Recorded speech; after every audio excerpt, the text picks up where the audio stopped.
Good morning, students. This is your home science class, and we are continuing chapter number 1, Work, Livelihood, and Career.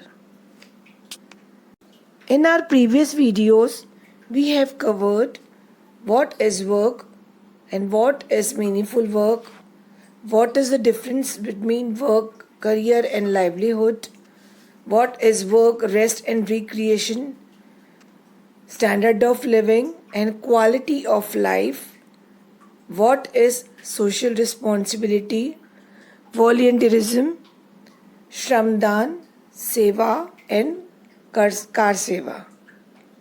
I hope all these topics you all understood very clearly.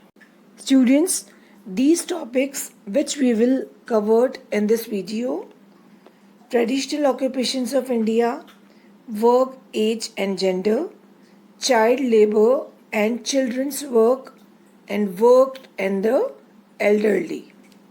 Okay. Students, today's very first topic is traditional occupations of India. India is one of the richest countries as far as art and culture are concerned.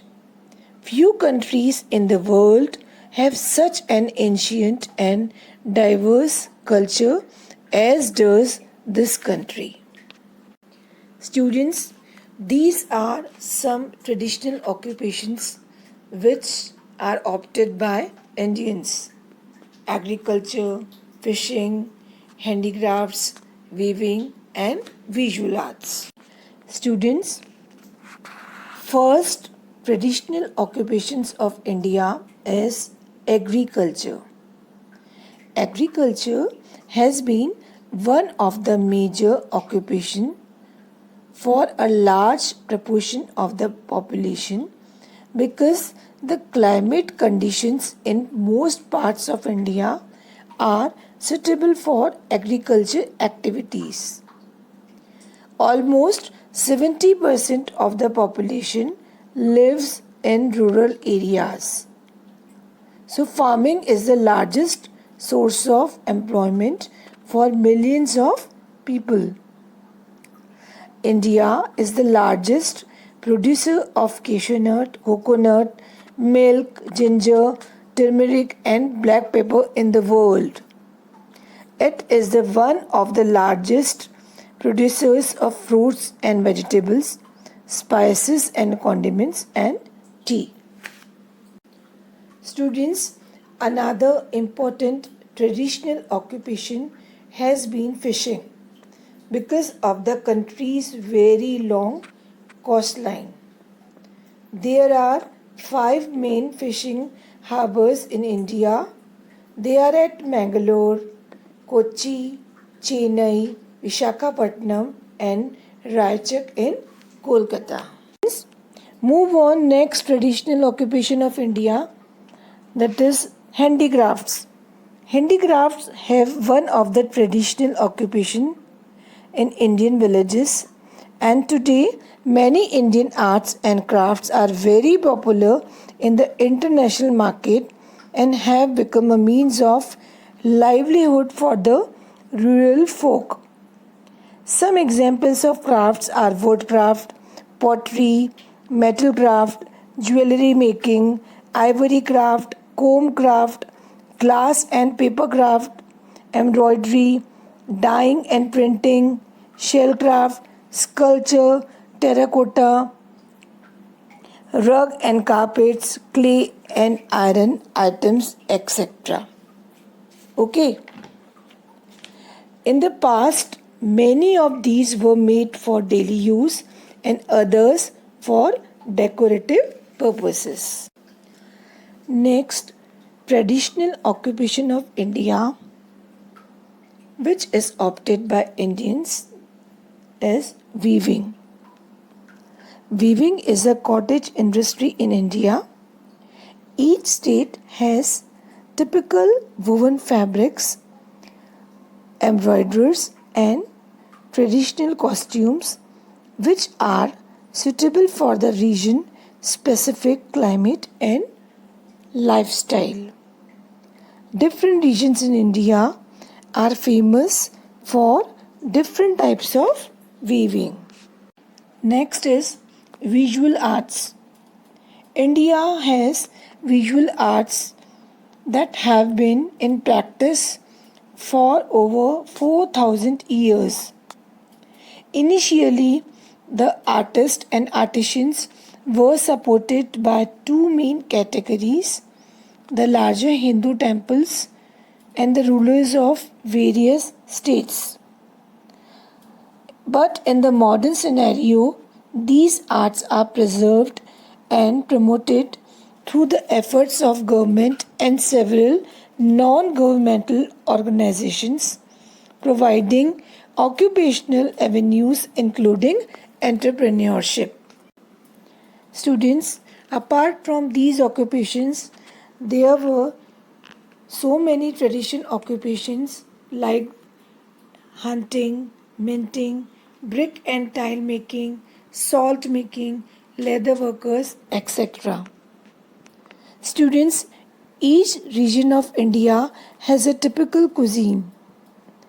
India is well known for its tasty, tongue-tickling cuisine. Many popular traditional foods and spices, mixes and masalas are in demand in other countries. Students, there are so many challenges faced in sustaining these occupations, like illiteracy, inadequate finances, general environmental changes, poor packaging, conservation of traditional knowledge, and protection of intellectual property rights, IPR, etc. There are so many challenges which you can see in this screen. Okay, students, let's move on our next topic: work, age, and gender. In this topic, we will study what kind of issues of genders are there and what are government initiatives related to the same. Introduction. The age and sex of members of any workforce influence the dynamics of personal and professional lives, both from the perspective of the individual and also that of society and nation. The health and development of children and women is at stake when they are forced into labor that is not suitable to their physiological and psychological state. Okay, so let's us briefly discuss the challenges facing these three groups. Student, as you are all aware that human beings generally differentiate between the two sexes, man and woman, and transgender people as a third gender. The term sex and gender indicates the differentiation from the biological to the social and cultural perspectives. The term sex and gender are often used interchangeably, but strictly speaking, they have different biological meaning. Sex refers to the biological categorism based on genetics, reproductive organs, or similar things, whereas gender is based on social identity. Male denotes boy and men, whereas female denotes girls and women. This difference is due to XX and XY or some other chromosomes combination. The members of any society or community are expected to perform their roles in particular ways as demanded by social and cultural traditions, thereby creating and establishing norms of gender role identity. Over a period of time, these norms and practices become stereotyped, and then it is considered the normal and expected behavior from each one of its member. Therefore, it is said that gender is socially constructed. Students, in this screen we can see what is the difference between sex and gender. Okay. Women in society. It can be seen that the age old assigned role as breadwinner for men and at home maker for women are in transitions. In many families, women are the sole bread earners. Despite their active participation in earning and contributing to the family resources, women are powerless. Women cannot be empowered until the work they do at home is valued and is considered equivalent to paid work. Domestic work done by women needs to be valued as an economic contribution and productive activity. Women have started participating in each sector of the economy, many of them occupying senior positions. However, this has placed a double burden on women. Students, next is issues and concerns related to women and work. Opportunities of participation by women in the labor market have declined and they have been marginalized due to the need for skilled workers. To safeguard the interest of women, training facilities to develop skills need to be increased. Primary earning members are considered to be men. Women's earning are considered supplementary and secondary, and even if they are sole bread earners, they do not have a similar standing in the market. Students, next is constitutional rights, acts, and the state initiatives. The Constitution of India guarantees equality to both men and women in all walks of life and forbids discrimination in respect of any employment or office on grounds of caste, creed, color, race, or sex. There are acts which safeguard constitutional rights of women and women, such as the Factories Act of 1948, the Plantation Labor Act of 1951, the Mines Act of 1952, Employees State Insurance Act ESI Act, and the Maternity Benefit Act 1961. What is Article 16? Article 16 of the Constitution of India guarantees equality of opportunities for all citizens in matters relating to employment and appointment to any office under the state. Government initiatives. Kasturba Gandhi Balika Vidyalaya. This is KGBV.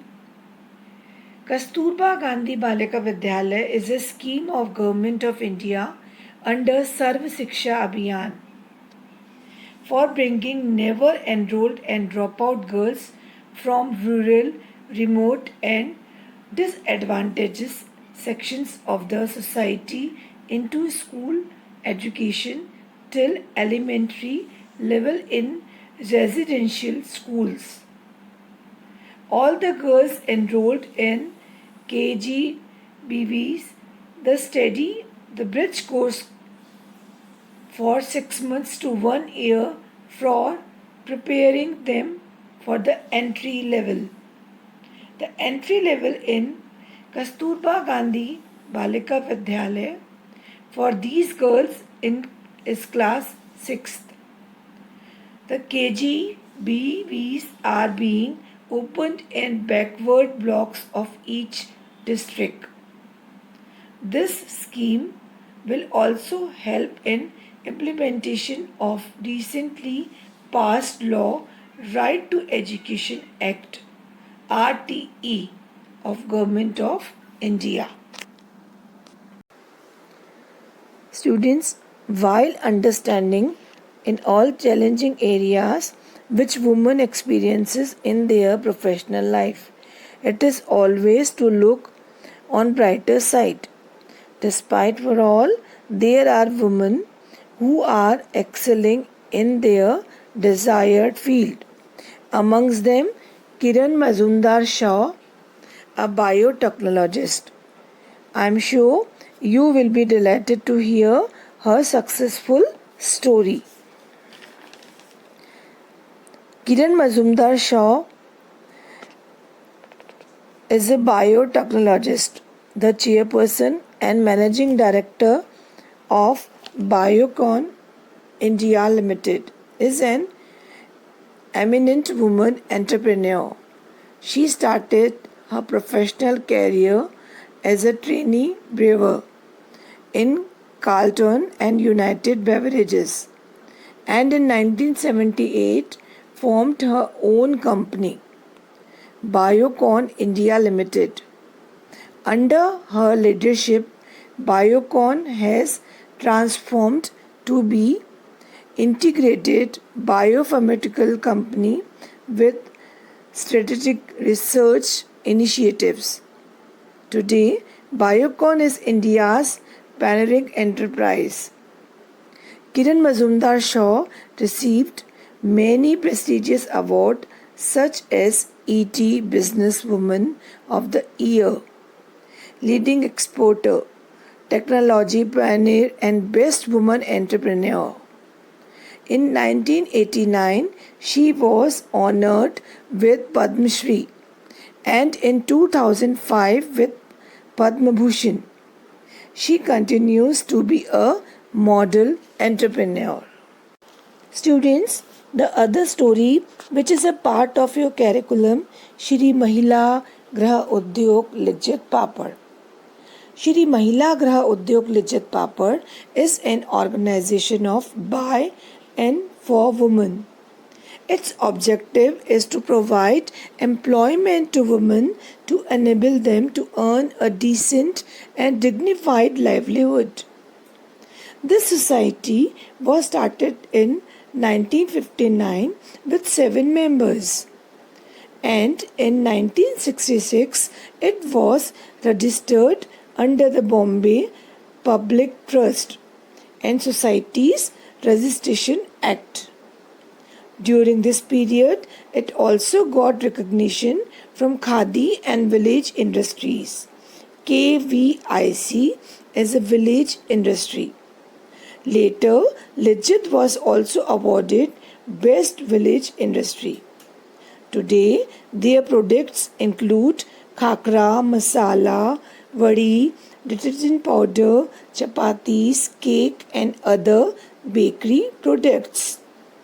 The society gives self-employment to about 45,000 members all over India with the sales turnover of rupees 1,600 crores, including export to many countries, paving the way for women to become self-reliant.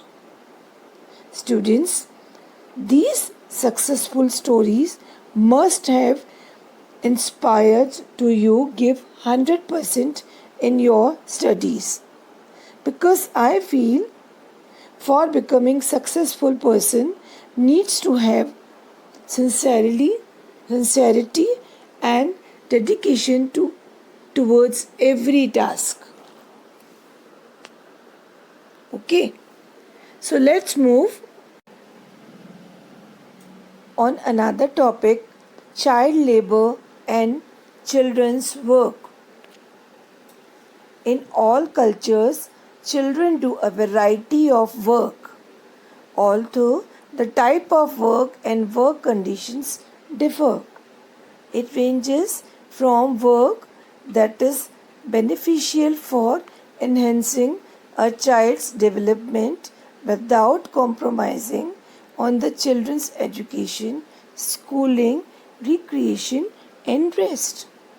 Such work is generally light, undertaken before or after school hours, such as helping in farm work, in family business, or light household activities.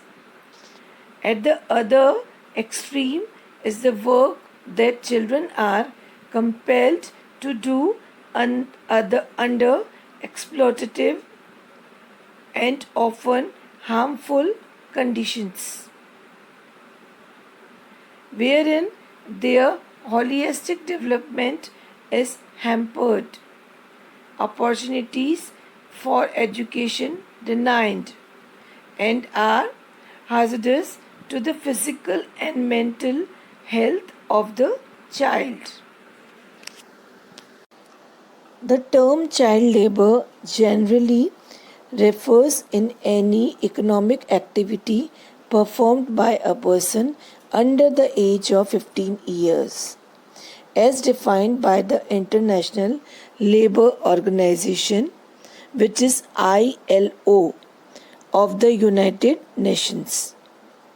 Child labor is a matter of global concern. Governments and international agencies have passed age regulations for work which differ across the world. For example, in India it is 14 years and in Hong Kong 15 years.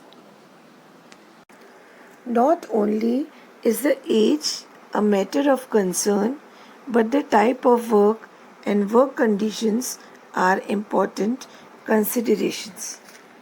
Internationally, experts have identified hazards that include working with unsafe machinery, hazardous substances, heavy lifting, and extreme temperatures. In deep sea fishing, children are made to dive to depth of up to 60 meters to attach nets to coral reefs, risking exposure to high pressure and attacks by carnivores and poisonous fish. Children may be involved in manufacture of glass bangles, matches, fireworks, or bricks, where they may be exposed to noxious fumes and radiant heat from the molten substances. Stepping on or handling hot broken glass, exposure to hazardous chemicals, mixtures, stuffing cracker powders into fireworks, risking fire and explosion, exposure to silicate, lead, and carbon monoxide, carrying excessive weights, and burns from even through the processing of clay in the making of bricks are all hazardous. In the Child Labour Act of our country, more than 50 professions that are hazardous for children have been listed. This includes domestic work in homes and working in the hospitality sector, specifically in hotels and restaurants. It is not uncommon in many homes in India to hire young girls as domestic workers. Their education, health, as well as physical and emotional well being are likely to be neglected.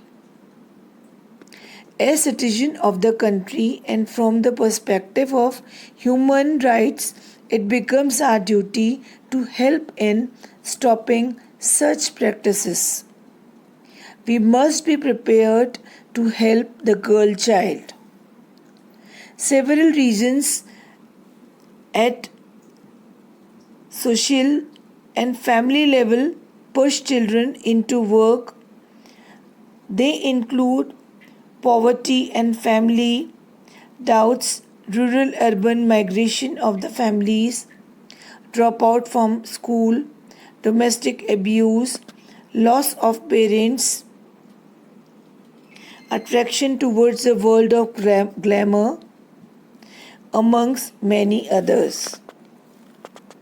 Two United agencies have directed their attention to the perspective of child labor worldwide.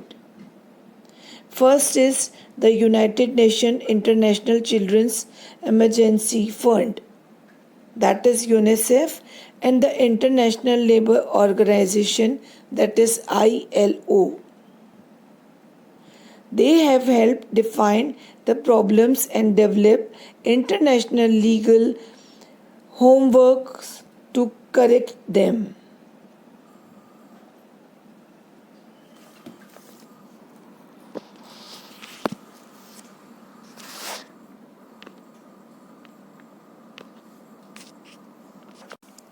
Students, in the Child Labour Act of our country, more than 50 professions for children have been listed. This includes domestic work in homes and working in hotels and restaurants. It is not uncommon in many homes in India to hire young girls as domestic workers.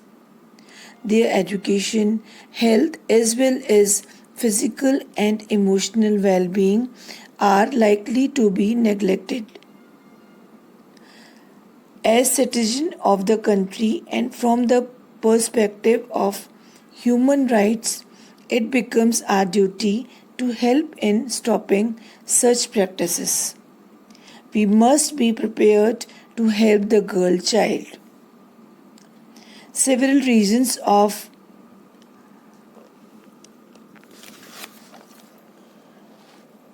social and family levels push children into work. They include poverty and family, rural urban migration of the families, dropout from school and domestic abuse, loss of parents, attraction towards the world of glamour, among many others.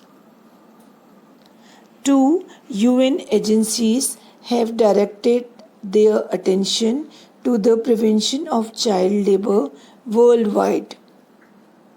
First is the United Nations International Children Emergency Fund. This is UNICEF. And the International Labour Organization, this is ILO. They have helped define the problems and develop international legal frameworks to correct them. As a result of their work, there are about 20 such international treaties against child labor.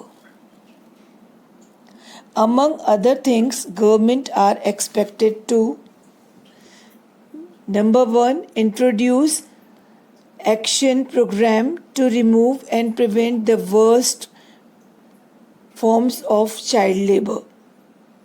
Number 2, provide direct assistance for the rehabilitation of children and their social integration.